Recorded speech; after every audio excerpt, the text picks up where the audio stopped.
Gerald R. Ford. Oh, actually, he was born as Leslie King Jr., but he had his name changed when his mother remarried to his stepfather. Now, Gerald R. Ford is special because he was the 38th President of the United States, and he was also the Vice President of the United States before that, and he had never been elected as Vice President or elected as President. He was not elected to either position, but he was in both positions. So here's what happened. Former Vice President Nixon ran for the Republican nomination in 1968, and he did get it despite some challenges. So, former Vice President Nixon chose Governor Agnew of Maryland as his running mate, and so the Nixon Agnew ticket won, and they became president and vice president. And obviously, on the Democratic side, there was Vice President Humphrey, the sitting vice president, and his running mate, and they lost the election. So President Nixon and Vice President Agnew were sworn in 1969. Now they served out their first term, and in 1972 they ran for re-election and they defeated Governor McGovern and his running mate. They won quite the landslide in that election. Now, in 1973, Vice President Agnew came under suspicion for criminal conspiracy, bribery, extortion, tax fraud. I believe it involved a railroad company that he was taking bribes from. I would have to double check on that, on the specifics, but those were some of the things that he was being accused of. And he took a plea deal and resigned from the vice presidency.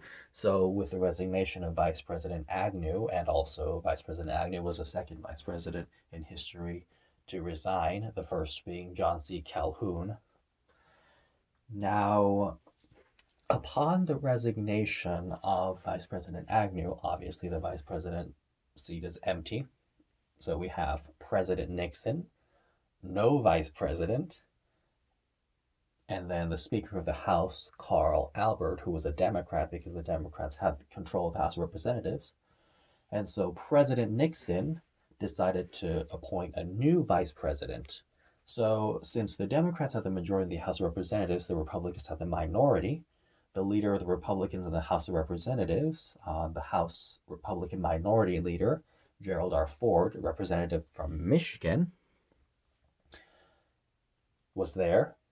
President Nixon appointed Leader Ford as the new vice president. So, just to reiterate, because the vice president resigned and that seat was empty, the president appointed a new vice president. So this new vice president wasn't elected. It was appointed by the president and then confirmed by Congress and became Vice President Ford. So we have President Nixon, and Vice President Ford. Now in 1974, the House of Representatives was about to take an impeachment vote on Nixon. The impeachment vote had not happened yet, and before the vote happened, President Nixon resigned, being the first and only president to resign from the position, and Vice President Ford became the new president, President Ford. So, just to stress, Nixon was never impeached.